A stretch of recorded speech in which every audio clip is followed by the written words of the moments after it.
Thank you, Yusek Navarro. Firstly, I am not Chairman Lim. Okay. Chairman Lim was here this morning. I was told also of another engagement of the chairman. He's supposed to be joining you in another event, but I guess, well, he really made it sure that he would be here this morning.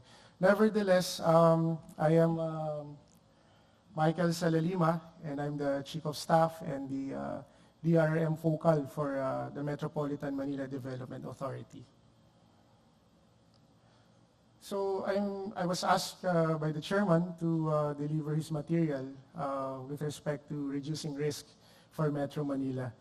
The Metropolitan Manila Development Authority, or we commonly all know as the MMDA, is the governing body, the planning and the policy-making body for our Metro Manila region. And part of our mandate is public safety, which is for us to come up and implement a contingency plan that deals with disasters and different catastrophes. And for the earthquake, the Metropolitan Manila Development Authority has came up with the Oplan Metro Yakal Plus as our contingency plan for a magnitude 7.2 earthquake. Okay. Just like to share with you what happened last Monday when all of us experienced the earthquake. Back in the MMDA, we were all in the office at the time, and when the tremor struck at 5:11 p.m., of course, naturally, all of us had to vacate the office of the MMDA because probably all of you wouldn't know, but the building USEC of the MMDA is one of the oldest building in Makati. And we're just waiting that it be declared by DPWH already as condemned. So the irony of it is, even if we are mandated to be responding to the earthquake, we ourselves have to be looking for another house or office to be for us to move so that we can eventually respond when the eventuality comes. So that 5:11 p.m. we vacated our offices and eventually and readily activated our Metro Manila Crisis Monitoring and Management Center, which is located in our Metro Base, third floor. There, the chairman and the general manager, we immediately coordinated with the 17 cities and municipality of Metro Manila just to make sure that they will be able to give us the initial assessment of any damage caused by the earthquake. The chairman has instructed that all the city DRRMOs, or the City Disaster Risk Reduction and Management Offices of our LGUs here in Metro Manila would be able to give us the immediate report as to damages or the effects of the earthquake. But well, good thing, and of course, God willing, we did not experience something as bad as what happened in Porac. We have heard of the Porac tragedy 30 minutes after, and I was just talking earlier with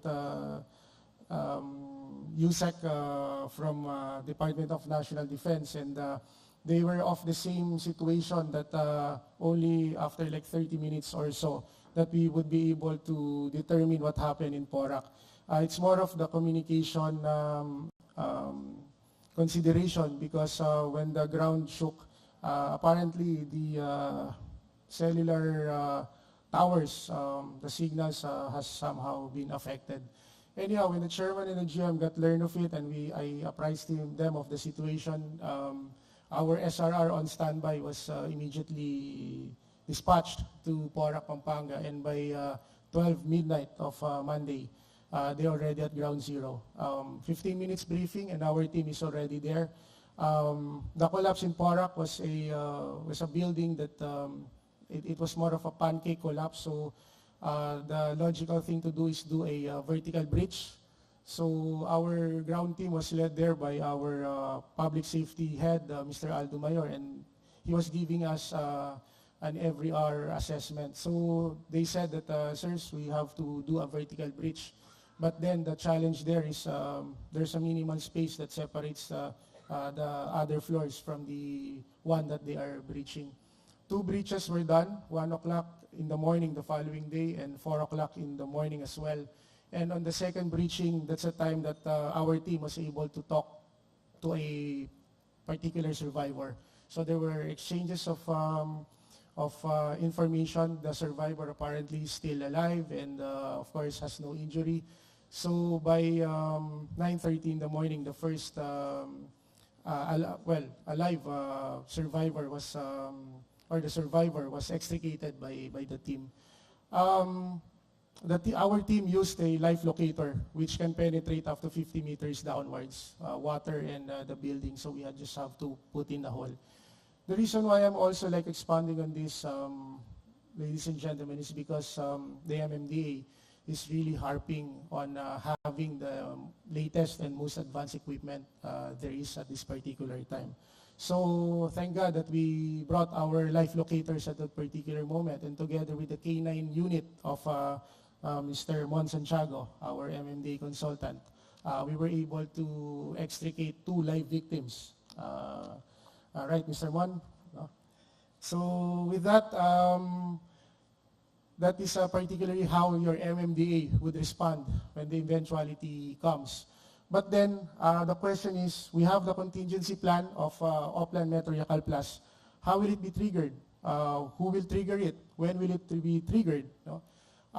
Your MMDA has came up already with the Disaster and Emergency Management Committee, which is composed of all the disaster and emergency response and preparedness mechanisms and units of the MMDA. This is chaired by our very own Chairman General Lim, and of course vice chaired by our head for operations. This particular committee takes a good look at every protocol that we have to undertake when it comes to the Oplan Metro Yacal Plus.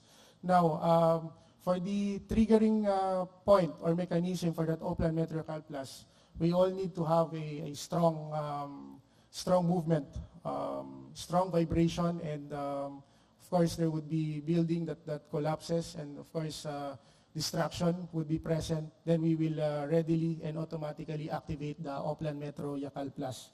Now for the Oplan Metro Yacal Plus, we have identified and we have divided Metro Manila into 4 quadrants. Okay?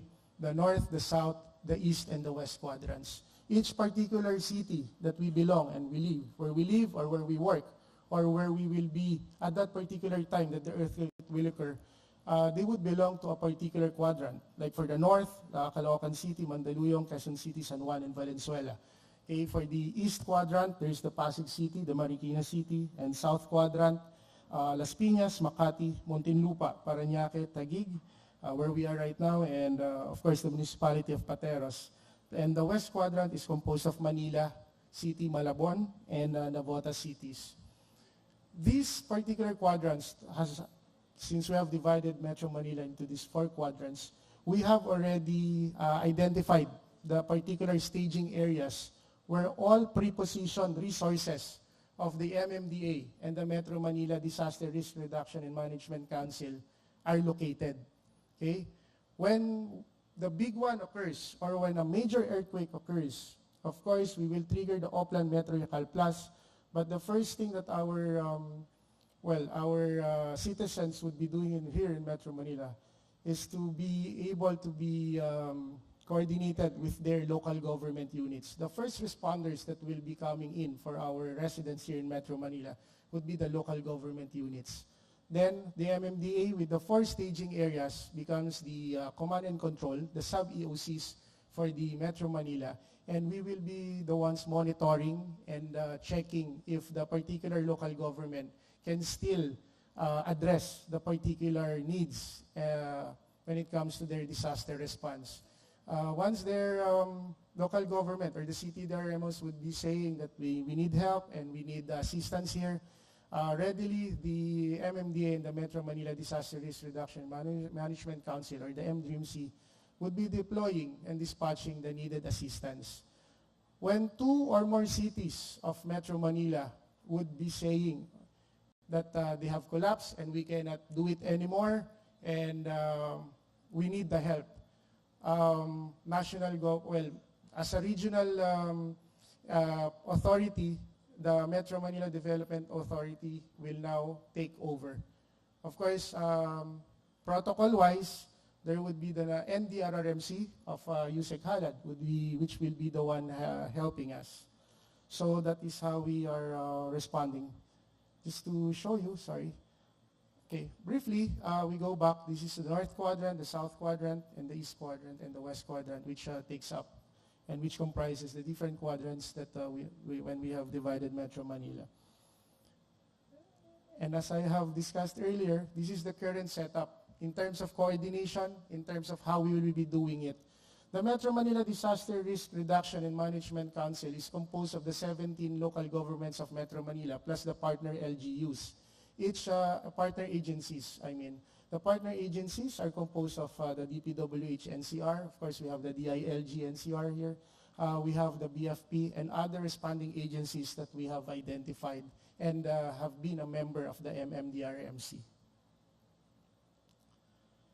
I'd like to show you as well the responsibilities of lead agencies in each sector. Oplan Metro Yacal Plus has identified sectors that would be addressed by a lead agency.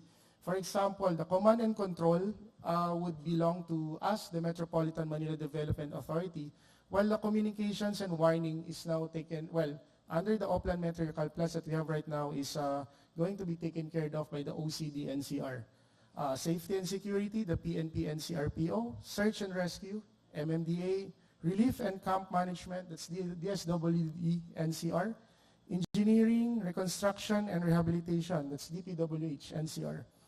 Transportation, that's taken care of by then Department of Transportation and Communication. Medical needs would be Department of Health, and of course evacuation by the DILG, and fire by our Bureau of Fire Protection, NCR.